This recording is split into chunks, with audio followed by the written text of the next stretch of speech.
लोक भरपूर आहेत आणि कोणाच्याही हातात मोबाईल दिसत नाही. यार आता इथं रेकॉर्डिंग आपलं करायचं होतं, पण कसं करायचं. मित्रांनो नमस्कार. डिग्रजच्या कृष्णाकाठचा दररोजचा 8:15 भाग पाहताय ना. मी प्रयत्न करतोय 8:15 टाकण्याचा, पण 10-15 मिनिटं पुढं मागे होत असणार, कारण की दररोजचं एडिटिंग करणं हे थोडं वेळ खाऊ काम असते. तर घटना मित्रांनो एक अशी झाली आहे डिग्रजच्या कृष्णा करणारी, की त्याचं रेकॉर्डिंग मला नाही करता येत, पण सांगता मात्र मित्रांनो नक्की येते की कसबे डिग्रज या गावात, आपल्या शेजारच्या गावात. डिग्रज हे गाव तुम्हाला माहिती आहे, एक मौजे डिग्रज हे आपलं गाव आहे. हे छोटं आहे तुलनेनं, 5,000 लोकसंख्या आहे. आणि पलीकडे आहे ते कसबे डिग्रज, त्याची लोकसंख्या साधारण 25,000 ते 30,000च्या आसपास आहे. त्यामुळे आपण डिग्रजचा कृष्णाकाठ म्हणतोय, कारण दोघीच्या मधून कृष्णा नदी जाते आणि आपण म्हणतो डिग्रजचा कृष्णाकाठ. दोन्ही गावात ज्या विशेष घटना होत्या त्या घटना त्या ठिकाणी मित्रांनो एक हायवेला अपघात झाला आहे आणि एक मॅरिड होता मुलगा ज्याला 1.25 वर्षाचं मूल आहे आणि दुसरा अनमॅरिड होता. त्याचा अपघातात दोघांचंही निधन झालेलं आहे. अतिशय मित्रांनो दुर्दैवी घटना ही. अशा प्रकारच्या घटना हायवेला बऱ्याच ठिकाणी घडत असतात. मी त्याच्यावर शॉर्ट देखील बनवून टाकलाय की त्या ठिकाणी कुठल्या गोष्टीची अडचण झाली असेल, काही तिथे ट्रॅफिकच्या नियमांचं अडचण झाली असेल, किंवा तिथे रंबर स्ट्रीप नव्हत्या, काही साईन बोर्ड नव्हते, त्यामुळे तो अपघात झाला. याच्यापेक्षा देखील महत्वाचं मित्रांनो स्पीडवर नियंत्रण करणं हे महत्वाचं आहे मित्रांनो. कितीही गडबड असू नये, तुम्हाला एका ठिकाणी पोहोचायसाठी तुम्हाला फक्त 5 ते 10 मिनिटं वेळ होईल, याच्यापेक्षा जास्त वेळ होऊ शकत नाही. मात्र त्या 1-2 सेकंदात आपला जीव जाऊ शकतो. त्यामुळे इथून पुढे कुठेही प्रवास करताना व्यवस्थित आणि सुरक्षित करा. हे मी याच्या आधी देखील सांगतोय आणि आता देखील सांगतोय मित्रांनो. कुठेही तुमचे 2 व्हीलर असू दे, 4 व्हीलर असू दे किंवा कोणतंही वाहन असू दे, 2 ते 3 मिनिटाशिवाय फरक पडत नाही मित्रांनो. गडबड अजिबात करू नका आणि ड्रायव्हिंग लायसन्स असल्याशिवाय तर गाडी अजिबात चालवू नका. हे मी सांगेन सर्वांसाठी. ड्रिंक अँड ड्राईव्ह तर अजिबातच करू नका मित्रांनो. मान्य आहे ड्रिंक अँड ड्राईव्ह लोक ड्रिंक घेतात बरेच लोक, पण ड्रिंक घेतल्यानंतर मित्रांनो ड्राईव्ह हा प्रकार कधी करायचा नाही मित्रांनो, कारण त्यामुळे तुमचं देखील कुटुंब धोक्यात येते आणि ज्याची काही चुकी नाही त्याचं देखील कुटुंब धोक्यात येते. अशा प्रकारे ड्रिंक अँड ड्राईव्ह तुम्ही मित्रांनो अजिबात करू नका. भले ड्रिंक, आता मी असं म्हणू शकेन तुम्हाला ड्रिंक घेऊ नका, ते म्हणू शकते, पण नाही ऐकतील की ते ऐकतील लोक माहित नाही मला, पण ड्रिंक अँड ड्राईव्ह नाही मित्रांनो, नको करू. आता मित्रांनो डिग्रजच्या कृष्णाकाठी निरंकारी सण समागमचे भाग तुम्ही पाहिले इकडे झालेले. तर डिग्रजच्या कृष्णाकाठ ते झालं, त्यामुळे मी त्याचे 7 ते 8 भाग केले. आणि आता मित्रांनो सांगलीमध्ये निरंकारी सण समागमचं एक मोठंसं भवन आहे. त्या भवनमध्ये मी रविवार गेलो. मी त्यावेळेला म्हटलं होतं की मी रविवारी तिकडे गेलो तर त्याचा भाग टाकेन. तर त्या भवनमध्ये जे काय काय घडलं ते ह्या भागात टाकतोय मित्रांनो, की मी कसं आईला घेऊन गेलो आणि काय घडलं. पुन्हा आणि कधीतरी एक दिवशी माझा भाग येईल, पण आता सध्या भवनमध्ये काय काय घडलं याचा हा भाग पहा. डिग्रजचा कृष्णाकाठ दररोज 8:15च्या आसपास माझा भाग यायचा. मी प्रयत्न करतो टाकायचा. तुम्ही देखील मला सपोर्ट करा. खुश राहा, सुरक्षित राहा आणि सुरक्षित राहा हे मात्र मित्रांनो खूप महत्वाचं होतं. खुश काय माणूस राहण्यासाठी काही करू शकतो. सध्या माणसाला सध्या खुशी मिळत नाहीये आणि सुरक्षितता मिळत नाहीये, पण आपल्या खुशीचं कारण हे आपल्या मनातच असते मित्रांनो. आपली खुशी ही दुसऱ्यावर कधी विसंबून ठेवायची नाही. कितीही अडचण असते आयुष्यात, पण स्वतः मात्र खुश राहायचा प्रयत्न करायचा. चला, बरेच स्ट्रगल तुमच्या मी तुम्हाला सांगेन माझ्या आयुष्यातले देखील असेच बऱ्याच घटना देखील आहेत, पण सध्या सुरुवात करू आणि हा भाग आपण आज पहा. उद्या आणि याच्या शेवटी मी सांगेनच की उद्या कुठला भाग आहे. चला, आज जाऊ उद्या जाऊ, मग दूध घालून येताना विचार आलास की आजच जाऊ. आणि इथे बघा गल्लीत जाताना विचार आला.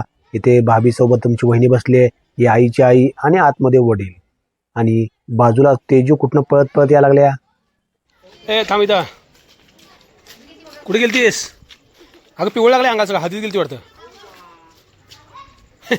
हळदीत उड्या मारत आल्या. इतकं लहान वय आहे, या वयाची मुलं तर खेळत देखील असते कुठे कुठे, पण ही शेतात जाते मम्मीला मदत करायला कामाला. आणि आता बाहेर गेल्यानंतर मला दिसला संग्राम, आणि या ठिकाणी माझ्याकडून एक गल्लत झाली. मी म्हटलं की अशी सायकल या इतक्या 30 डिग्री कोनवरून चढणारच नाही कोणाला, आणि खरं ते चढणार नव्हते, पण नंतर मी फसलो. गिअर सायकल होती रे, गिअरची होती, मला वाटलं जाणार नाही. आणि ओघाओघात मी बघितल्यावर पैसे लावले. हे टेकड चढलं तर 200 रुपये हे बक्षीस मी लगेच देणार तुम्हाला. आणि माझ्या लक्षात नाही आलं की ही गिअरची सायकल आहे, आणि गिअरची सायकल अगदी लया हळूहळू हळू करत त्या पूर्ण चढापर्यंत गेली. आणि जायचं आपल्या निरंकारी सण समागमच्या भागाला आईला घेऊन. मग आता हे आपलं बेट तर हारलेलो आहे, आणि संग्राम पुन्हा सायकल घेऊन खाली येत आहे. गिअरची सायकल मुळे घोळ झाला. आपला अंदाज थोडा चुकला आपला, म्हणजे असं बऱ्याच ठिकाणी मित्रांनो आपला अंदाज असा चुकत असतोय. त्यामुळे थोडंसं लगेच निर्णय की आयुष्यात घेत जाऊ नका, हे माझा सांगायचा उद्देश आहे यामागं. आई आता बघा चष्मा वगैरे घालून तयार होऊन आल्या, आणि आईनेच मला पुढे केले की अरे इतके दिवस झाले निरंकारी सण समागमला जायचं, त्याच्यामुळे आपले भाग मोनिटाईज झाले आपलं चॅनल. चल लवकर. आता आलोय आम्ही गाव क्रॉस करून. इथे डिग्रजच्या कृष्णाकाठी आपली नदी आहे बघा. नदीतून पुढे पुन्हा सांगलीवाडी. शेतातून चाललोय त्यामुळे अंधार आहे, तिकडे लाइटिंग वगैरे काय नाही, फक्त गाडीचीच लाईट. आणि आयर्विन पूल सांगलीचा सगळ्यात मोठा पूल आहे, तो क्रॉस करून आपण जायचं आहे निरंकारी सण समागमला कोल्हापूर रोडला. इथे बघा कृष्णामाई महोत्सव भरला होता, या साईडला तुम्हाला दाखवतोय मी.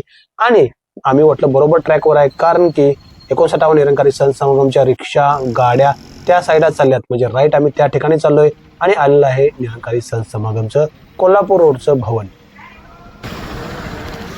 इतकं आणि मोठं आणि इतकं प्रशस्त भवन मित्रांनो, मी आश्चर्यच केलं. आणि या ठिकाणी रेकॉर्डिंगचं मात्र मित्रांनो खूप अवघड आहे, कारण की त्या ठिकाणी इतकी गर्दी होती म्हणून आपण कॅमेरा 2-3 वेळा काहून तरी मोबाईल आपण रेकॉर्डिंग केलं. पण या ठिकाणी मित्रांनो गर्दी देखील कमी आणि लोक भरपूर आहेत आणि कोणाच्याही हातात मोबाईल दिसत नाही. यार आता इथं रेकॉर्डिंग आपलं करायचं होतं, पण कसं करायचं, तरी मी थोड्या प्रमाणात काही केलेलं आहे. समोर एक बाबाजी माहिती सांगत होते निरंकारी संत मिशनची, आणि एका लाईन मध्ये असे बरोबर सर्किट लाईन मध्ये बरोबर सगळेजण बसले होते बरं का. अजिबात जरा देखील इकडे तिकडे होत नव्हतं. आणि पुन्हा भाषण त्यांचं 1 तासभर संपल्यानंतर पुन्हा प्रसाद दिले जायचा आहे, म्हणजे प्रसाद घ्यायला जायचा आहे. आणि जाता म्हटलं मित्रांनो की आता मोबाईल वर करायच पाहिजे. योगा या साईडला लेडीज बसल्या होत्या, या साईडला जेंट्स बसले होते, दोघांना वेगवेगळे भाग होते. आणि इथे मात्र मित्रांनो वर करावं लागेल, कारण की आता चाललोय जेवणाच्या ठिकाणी. आणि या ठिकाणी मोबाईल वर केला. जाताना मित्रांनो काय आश्चर्य, आम्ही चप्पल जसं ठेवलं होतं त्याच्यापेक्षा चप्पल एकामध्ये एक घालून कोण ठेवले. आणि इव्हन हे पण सांगायचं मित्रांनो की सुरुवातीला गेल्या एक तर महात्माजी माझ्या पायाच पड लागले. मी एवढा पाया का पडलाय, अहो चप्पल काढून द्या. माझी चप्पल त्यांनी काढाल ते, अहो म्हटलं नको, म्हटलं चप्पल कशाला काढ लागला, आम्ही काढतो चप्पल राव. आणि या ठिकाणी बघा आता प्रसाद चालू होणार मित्रांनो. या ठिकाणी या असे लाईन ठेवलेत, एक स्त्रियांची लाईन, पुरुषाची लाईन. आणि प्रसाद मात्र जसं निरंकारी सण समागम मध्ये तिथं प्रसाद होता त्याचप्रमाणे तिथे बुफे असणार, तिथे घ्यायचं आणि आपल्या जागी जाऊन बसून एका लाईननं जेवायचं, अशा प्रकारे आहे. रविवारच्या दिवशी साधारण 250 ते 300 लोक तर 100% असतात, जास्त असतील म्हणा 500च्या आसपास, स्त्रिया पुरुष धरून तर 500 आकडा होतच असेल. आणि या ठिकाणी प्रसादला बसल्या मित्रांनो. आता तुम्हाला प्रत्येक फ्रेम मध्ये मोबाईल थोडा हल्लेला दिसेल, कारण की मित्रांनो तिथे मोबाईल कोण वापरत नव्हतं, कोण काढत नव्हतं. आता काय सांगायचं मित्रांनो, मी निरंकारी सण समागमला तुम्ही माझे भाग बघितले, तुम्हाला कळलं की मोबाईलला तिथं अजिबात परमिशन नव्हती. परमिशन मित्रांनो कसं आहे माहिती का, त्यांचे स्वतःचे चॅनल आहेत म्हणून त्यांनी काढत नसतील. त्यांचे स्वतःचे चॅनल ऑपरेट आहेत युट्यूबवर, त्यामुळे त्यांनी करून देत नसले. पण मला माझं चॅनल चालवायचं आहे म्हणून मी माझा मोबाईल काढून करायला लागलोय. त्यामुळे थोडंसं धाडस केलं आणि बऱ्यापैकी रेकॉर्डिंग केलं. आपले 2 पाहुणे देखील भेटले इथं, आणि पाहुणे देखील जेवायला. आणि खरंच भरपूर गावातले देखील 3-4 लोक मला तिथे दिसले की ते देखील आलते. आणि सेम त्याप्रमाणे मित्रांनो हात जेवून झाल्यानंतर हातावर पाणी घालायसाठी देखील महात्मा थांबली तिथं. सेम तसे जसे आपण निरंकारी सण समागम मध्ये 59 केलते ना, तशी सेवा मात्र मित्रांनो तशी चालू होती. काय वैशिष्ट्य कोणाटावं, तिथे गेल्यानंतर आपल्याला त्यांनी इतका भाव देतात, म्हणजे इतकी रिस्पेक्ट देतात की खरंच वाटतं की राव, खरंच माणसाने मनुष्याप्रमाणे वागणे हाच खरा धर्म भक्तिभाव आहे.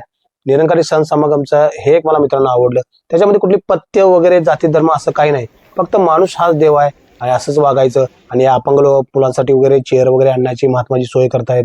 सर्व काही ऐकल्यानंतर आणि प्रसाद घेतल्यानंतर आता मी बाहेर येऊन थांबलोय. आणि या ठिकाणी आता आईची वाट बघतोय. आईची आणि माझी चुकामुक झाली आहे, दिसत नाही ती. इतकी लोक कमी असून देखील प्रशस्त असा मोठा मैदान आहे, त्यामुळे लवकर कोण गावत नाहीत. आई मला हुडकायला आणि मी तिला हुडकायला, अशातला प्रकार. तर मित्रांनो निरंकारी सण समागमचे तुम्हाला जर भाग पाहिजे असतील तर माझे ह्याच्या आधीचे भाग तुम्ही पाहू शकता. तर जे 59वा निरंकारी सण समागम भरलं होतं त्याचं इथं मॉडेल म्हणजे प्रोटोटाईप केलं होतं. तर इतकं मोठं भरलं मित्रांनो, हे साधारण 450 एकरचं आहे बघा. 450 एकर मध्ये तुम्ही स्क्वेअर फुटामध्ये करू शकता, किती लाख स्क्वेअर फूट होते. आणि बघा या ठिकाणी बघा एस 315, 334 हे असे जे आकडे आहेत ना, हे बूथ होते, म्हणजे तिथे लोक राहायला होते. ही पिवळे बूथ मध्ये लोक राहायला. या ठिकाणी हा प्लांट होता बघा, जिथून सांगली वेस्ट प्लांट म्हणजे साईडला तिथून धूर येता वगैरे, WT plant, soil waste plant, त्या ठिकाणी तुम्ही भाग बघितला. त्या ठिकाणी लक्षात येईल 59वा निरंकारी सण समागम महाराष्ट्रामध्ये भरला. आता याच्यानंतर कधी 20-30 वर्षांनी भरेल तेव्हा भरेल. लंगर एकचं कॅन्टीन या ठिकाणी बघा तुम्हाला दिसेल की सर्व काही प्रोटोटाईप केलं. आणि मध्ये हॉलच्या सुरुवातीला इकडे गार्डन, पुढे कमान, आणि बघा फार्मलँड म्हणजे शेतीसाठी जमीन वगैरे होती. आणि समोर हायवेची प्रतिकृती, पुढे कमान. हे कमान तर तुम्ही बऱ्याच वेळा बघितले. अशा प्रकारे हे पूर्णपणे 400 एकर मध्ये जे भरलं होतं त्याचं प्रोटोटाईप आहे. मुलं देखील खाली खेळाली त्या भागामध्ये. खाली साधारण अर्धा पाऊण तास शोधल्यानंतर आई समोर दिसली आणि कुठे हरवली काय माहिती, कशाला कुठं जाते. आणि आमचे एक पाहुणे होते दूरचे, तिथे पाहुणे देखील भेटले. आणि आमचं ठरलं की पुढच्या वेळी आई म्हणली की ठाण्याला जिथं निरंकारी सण समागम पुढल्या वर्षी आहे तिथं आपण जाऊनच राहायचं, असं बायका ठरलं. मी म्हटलं आई वेळ मिळाला तर आपण नक्की जाऊ, तिथले देखील भाग करू, म्हणजे जास्त लोक तर पाहतील. कारण की निरंकारी सण समागमच्या भागानंतर अतिशय लोक कमी पाहायला डिग्रजचा कृष्णाकाठ. मित्रांनो जे काही डिग्रजच्या कृष्णाकिनारी होते ते मी टाकत असतोय, त्यामुळे हे भाग देखील पाहत चला. माझ्या भागात तुम्हाला काहीतरी वैशिष्ट्यपूर्ण असंच बघायला मिळणार, अशा टाईपचं मी प्रयत्न करतोय. आणि प्रेमाने बोला धन निरंकारजी. आता आम्ही बाहेर चाललोय आणि इथे डिग्रजच्या कृष्णाकिनारी पुन्हा मी चालते झालो आम्ही दोघे. जाताना एका दुकानावर रॉयल टच लिहिले. नक्कीच मित्रांनो निरंकारी सण समागमचा देखील टच रॉयलच आहे हे मानावं लागेल. कारण त्या ठिकाणी जाती धर्म पंथ वगैरे काहीच मांडलं जात नाही.